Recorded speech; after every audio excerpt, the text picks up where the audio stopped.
8. On a 730K-pull image. Earlier this month, my public Docker image, Hey Valdemar, AWS Kubectl, held a Docker Scout grade of D.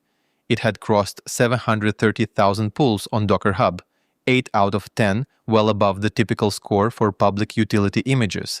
I read the configuration line by line. I shipped 3 major phases, and I hit one production incident that cost me a full afternoon. You see the same pattern everywhere: banking, telecom, cloud native. A utility image gets adopted because it works, pulls climb into 6 figures, and nobody touches the Docker file for years. Defaults that shipped in 2023 are still the defaults in production in 2026. So if you maintain a public image with real adoption, and you have never audited it against current supply chain expectations, what follows is the checklist I wish I had kept from day one. For the performance side of the same site rebuild that preceded this work, see the Cloudflare Web Analytics migration that unlocked Lighthouse 100, what grade D actually looked like. The starting Docker file was the version most maintainers will recognize on site. One stage, 04 with no digest, apt-get install for curl, and unzip. A bash loop to pull the AWS CLI zip and the kubectl binary. No user directive, so the container runs as root by default. No OCI labels, no hardened, no log file for the base image. The secure version after phase 3 is a different image entirely. Multi-stage, so the build tools never ship in the runtime. Base digest pinned. An explicit user 1001 pinned, so the container runs as a non-root account with root group GID 0 for OpenShift SCC compatibility. A full set of OCI labels, so Scout and GitHub actually know what they are scanning. The example below shows the structural changes only. The production Docker file in the repo additionally ships JQ, InvSubst, curl, and unzip in the runtime, writes the resolved kubectl version to etc kube version as a drift detection marker, and uses ausr local oskli as the AWS CLI install path. Text channel. The example above keeps the same default, with the resolution logic elided for readability. That missing user directive is one of the most common findings in container security audits.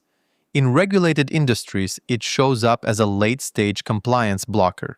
In security postmortems, it maps to privilege escalation and lateral movement patterns documented across years of incident reporting. In cloud-native environments, it is the reason OpenShift restricted v2 SCC refuses your pod. One line. Skip it, and the cost compounds every year. The image gets pulled. Hey Valdemar, abuetsuo kubectl docker. Why this keeps happening? Sonatype's 2024 State of the Software Supply Chain report logged 512,847 malicious open-source packages over the preceding year, a 150% rise year over year.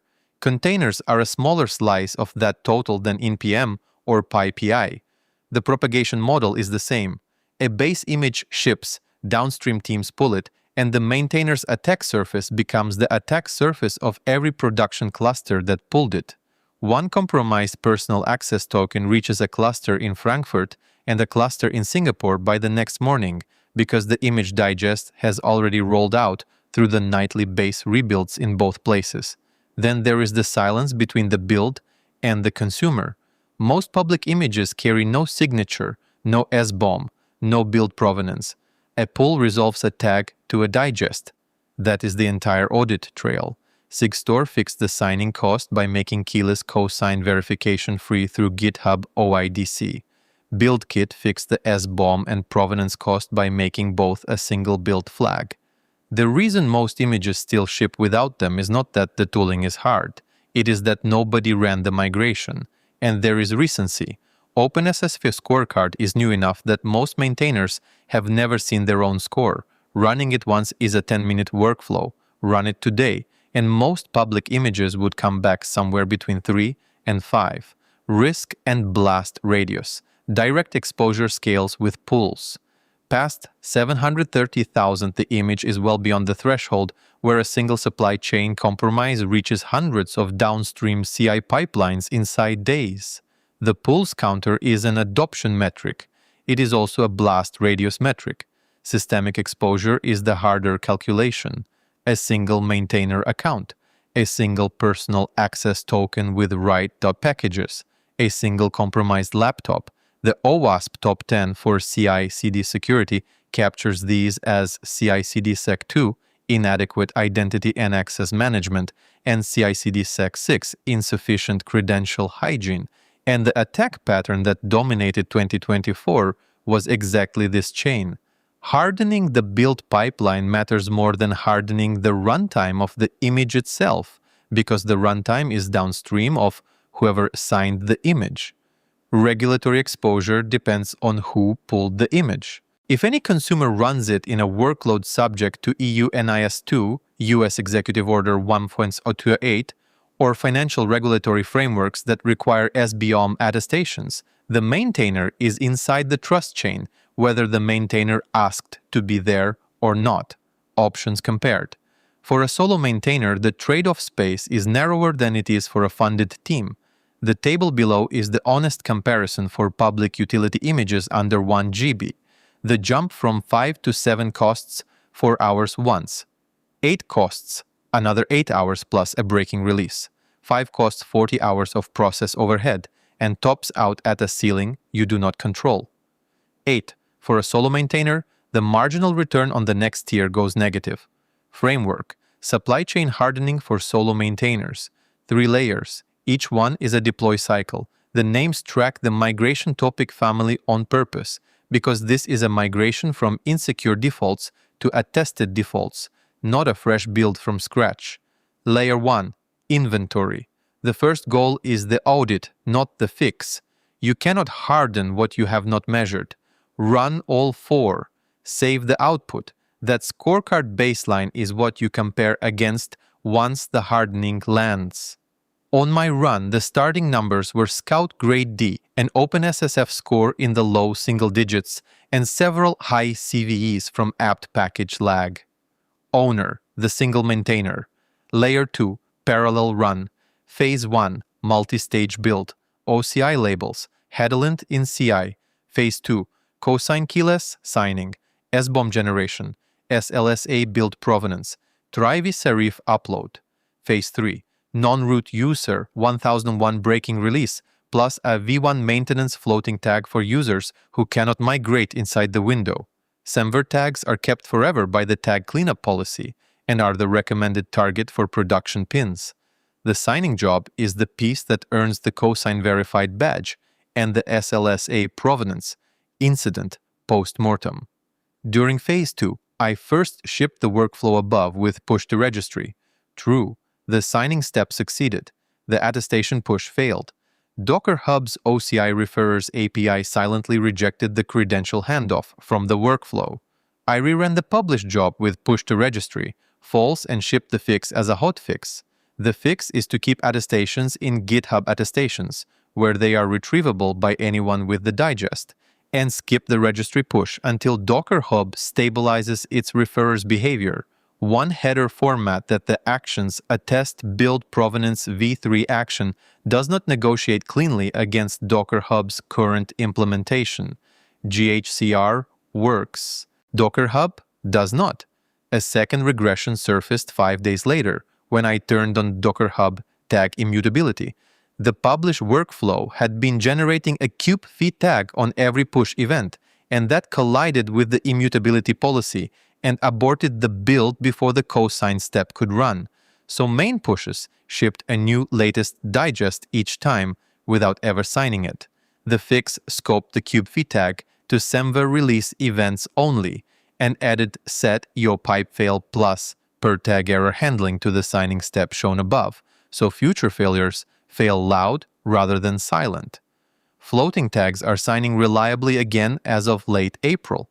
After Phase 2, the image carries keyless cosign signatures, and SPDX as BOM, and SLSA build provenance at mode Adam max, all traceable to the exact GitHub actions run that produced them. After Phase 3, the default user is UID 1001 with GD0, so the image drops straight into OpenShift restricted v2 with no security context override. Owner, the single maintainer. Layer 3. Cutover and continuous verification. 8. Instead of letting it drift back to 5 over time. The comment on that scorecard action pin is not paranoia. I hit an imposter commit error on the first publication attempt. Git has had two tag types since 2005. Lightweight tags point directly at a commit edge, and annotated tags point at a tag object that wraps the commit edge. GitHub's git refs tags tag API returns whichever error the tag ref resolves to. Annotated tag in, annotated tag object edge out. Scorecard rejects annotated tag object edges during its own verification step because they are not commit edges. The fix is a second API call, a 20-year-old distinction in Git, the kind that only breaks your publication on the day you need it to work. Weekly base rebuild, weekly scorecard rerun, weekly Docker Hub tag cleanup. Together, they keep the maintenance budget under 2 hours a month. A tag retention policy that deletes SHA tags older than 90 days keeps the tag list readable by humans and scanners alike. One caveat: users pinning by digest should pin to digests that are also referenced by a semver tag, so that purged SHA tags do not orphan the digest. Owner: the single maintainer, with Dependabot as the junior engineer that ships 80% of the ongoing patches. Trade-offs: the full program costs 16 hours of initial work and roughly 1 hour a month of ongoing review. At typical senior DevOps contractor rates, that is a single billable sprint upfront and a fraction of a day per month after. Now price the alternative: a supply chain incident, response engagement, forensics and containment, and downstream notification costs multiples more than a preventive hardening program's entire first-year budget. An SBOM attestation audit finding inside an enterprise procurement cycle can delay or kill multi-year contracts. The asymmetry is the whole argument. Look at the Kodakov Bash uploader compromise in 2021. It exposed credentials from customer CI environments across a 2-month window before anyone detected it through a single injected line of shell script, not container. Same propagation graph as a signed nothing Docker image today. The breaking release in phase 3 costs a migration window, a V1 maintenance floating tag, and a migration guide in the README. Downstream teams can pin to V1 maintenance while they budget for a container-based image bump. 8 are mostly honest. Code review scores 0 because I am the only reviewer. Branch protection scores 410 because I kept the admin bypass for emergency fixes. Fuzzing scores 010 because the image is a utility, not an application. These are trade-offs, not oversights. The score reflects them accurately, and that is the point of the program. The closing argument: public Docker images inherit the supply chain obligations of the projects that pull them, whether the maintainer accepts the responsibility or not. The tooling to sign, attest, and score an image is free, and the workflows run under 300 lines of YAML. Skip the migration and the cost compounds every month. The image stays insecure by default. Run it and the cost is one sustained weekend of work, plus about an hour a month afterward. 16 hours once, 1 hour a month after. 730,000 pulls protected from whatever compromise ships against the maintainer next. Pull the image and verify it yourself. Every signature, SBOM, and build provenance record is public in GitHub attestations. Discussion: 0 on scorecard. Hit a Docker Hub referrers issue in production, or stuck with the do-nothing path and want to argue the cost-benefit. Drop a comment below. Counter-arguments welcome, and the comment thread is where I respond first. For longer back and forth with senior practitioners, join the discussion on Discord.